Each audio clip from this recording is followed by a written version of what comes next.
Hello friends, welcome to back my channel.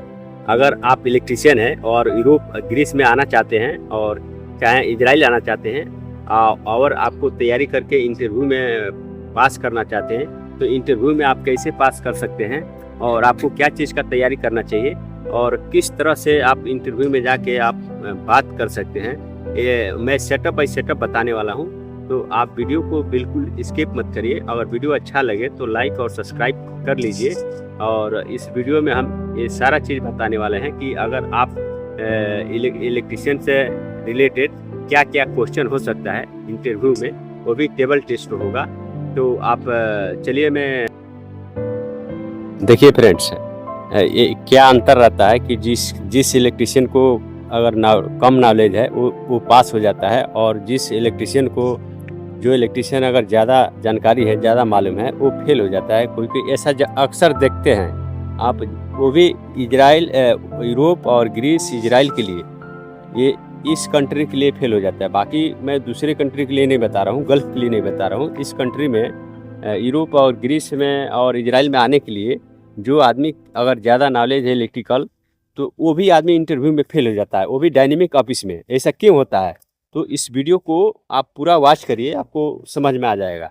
जैसे कहने का मतलब है कि आप मान लीजिए कि जिस अभी डायनेमिक ऑफिस में इंटरव्यू होता है, तो पहले शॉर्टलिस्ट होता है।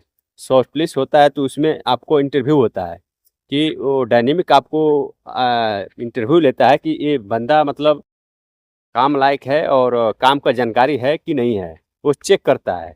और इंग्लिश भी चेक करता है कि इसके पास कितना इंग्लिश का जानकारी है और काम का कितना जानकारी है, वो पहले चेक करता है। उसके बाद क्लाइंट इंटरव्यू से आपको डायरेक्ट इंटरव्यू दिलाता है।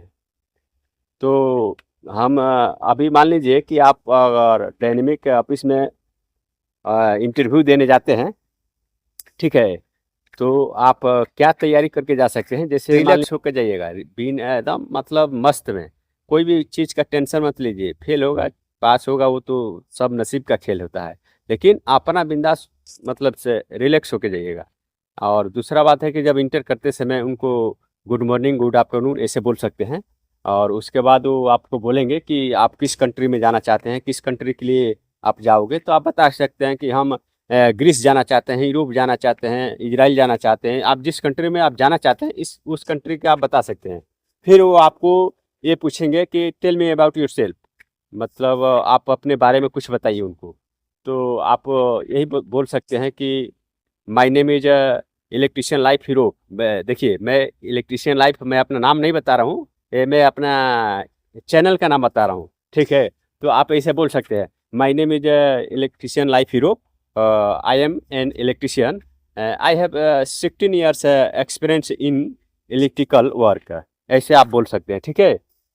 उसके बाद आप बोल सकते हैं कि आई हैव पासेड, मतलब 10th 12 बीटेक, ऐसा आप जो भी आप किए रहेंगे ये बता सकते हैं, ठीक है। इसके बाद आप एंड मतलब इसके बाद आप शुरू करेंगे, and I have 2 years ATI course, ऐसे आप बोल सकते हैं, ठीक है। I have completed 2 years ATI course, ऐसे आप बोल सकते हैं। फिर इसके बाद आप ऐसे बोल सकते हैं कि मैं क्या क्या काम करता हूँ। I can do electrical panel installation and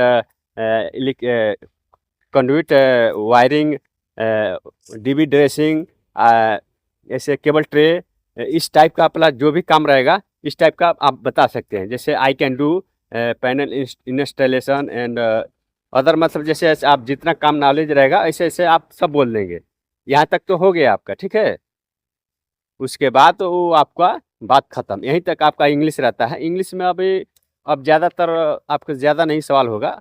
उसके बाद वहाँ उनके पास जो, मान लीजिए कि टेबल पर जो सामान पड़ा रहता है, जैसे मान लीजिए कि टेबल पर जो सामान रहेगा वो आपके नाम पूछ सकते हैं। वो भी ज़्यादा नाम का सवाल, ज़्यादा नाम नहीं पूछेंगे आपसे, 2 या 3 एक चीज़ का, कोई भी चीज़ का नाम पूछ सकते हैं। तो आपको उस नाम का नाम मालूम होना चाहिए। खाली देखिए, आपको नाम वो याद कर लेना चाहिए। जैसे एमसीबी, आरसीसीबी, इस टाइप का कैट 6 का केबल रहेगा। जैसे यूरोप, ग्रीस, इजराइल के लिए कैट 6 का वायर वहाँ 100% रहेगा। कैट 6 का वायर वो पूछेंगे तो बता देंगे, बता देना कि ये कैट 6 का वायर है। और ये पैच पैनल का एक मतलब पैच पैनल एक रहेगा, तो पैच पैनल का वो मतलब पोर्ट रहेगा, तो उसमें जैसे वायर कनेक्ट करते हैं, फिर उसमें से स्विच के जैसे काम करता है। उस मतलब पैच पैनल आपको देख लीजिएगा, इस पे स्क्रीन पर सब लगाया हूँ। तो ऐसे मतलब आप वहाँ पे उनको बता सकते हैं कि ये चीज़ है, ठीक है। तो अगर मान लीजिए कि ऐसे आप इनको ये चीज़ बता दीजिए, बता देना, ठीक है। उसके बाद आपको ये पूछ सकते हैं कि मान लीजिए कि ये स्क्रू ड्राइवर रखा रहेगा, पिलास रखा रहेगा, तो आप उनको ये पूछ सकते हैं। कभी कभी देखिए, यही मैं आपको फ़र्क बताया हूँ कि कम नॉलेज वाला और ज़्यादा नॉलेज वाला कैसे पास हो जाता है, कैसे फेल हो जाता है। जैसे मान लीजिए कि जिसको खूब नॉलेज है, ठीक है, और वो पिलास रखा है, तो पिलास अब वो बोले कि व्हाट इज़ दिस, अब वो इंग्लिश में बोल दिए, ठीक है। तो ये इतना तो किसी को मालूम होना चाहिए ना, थोड़ा बहुत। यूरोप, ग्रीस में इज़राइल आ रहे हो, तो थोड़ा बहुत तो इंग्लिश इतना आना चाहिए। व्हाट इज़ दिस मतलब वो पूछ रहे हैं कि ये क्या चीज़ है। तो आप देख सकते हैं ना कि एमसीबी है, चाहे कॉम्बिनेशन प्लायर है, आप तो इतना मालूम है ना कि ये चीज़ है। जैसे आप कोई चीज़ रखा है तो आप ऐसे हाथ लग के बोल सकते हैं ना कि ये क्या चीज़ है। तो इंग्लिश में बोलेंगे तो जो कम ये जानकारी जिसको नहीं रहता है इंग्लिश में, तो उनको काम का बहुत नॉलेज रहता है, लेकिन क्या है कि इंग्लिश का थोड़ा बहुत इतना सब नहीं मालूम रहता है कि ये क्या चीज़ है। तो ये तब वो फेल हो जाते हैं वहीं पे, जिसका ज़्यादा नॉलेज रहता है। और जो काम ज़्यादा कम नॉलेज अथी कम नॉलेज रहता है, तो वो ऐसा ही देख लेता है कि ये प्लास है, कॉम्बिनेशन प्लायर है, तो वो बोल देता है कॉम्बिनेशन प्लायर, ठीक है। और जिसको ज़्यादा मालूम रहता है और वो इंग्लिश में पूछ दिया, तो वो नाम नहीं बता पाते हैं, क्यों कि वो समझ नहीं पाते हैं कि वो इंग्लिश में क्या बोले वो, ठीक है। तो इसीलिए ये फ़र्क पड़ जाता है यूरोप, ग्रीस के लिए। बाकी गल्फ़ के लिए जाएँगे तो इतना वो सब नहीं रहता है इंग्लिश का। तो इसमें थोड़ा बहुत आपका ये नॉलेज होना चाहिए कि अगर मान लीजिए कि टेबल पर बहुत सारा सामान रखा है, ठीक है?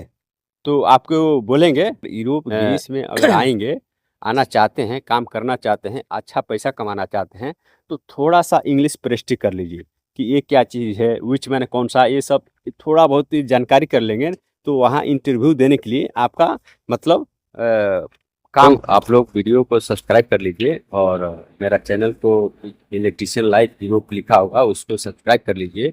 और मैं यहाँ का रिलेटिव वर्क दिखाता हूँ, यूरोप से जो भी जानकारी मिलता है मैं आपको साझा करता हूँ। और देखिए, आप अगर इंटरव्यू देने जाते हैं ना, तो आपको वहाँ पे अगर कोई इंटरव्यू दे के आता है, तो वहाँ पे आपको जल्दी कोई बताता नहीं है। वो यही बोलेगा कि आप अंदर जाओगे तो आपको मालूम पड़ जाएगा। लेकिन मैं आपका रियल एक्सपीरियंस मैं बता रहा हूँ कि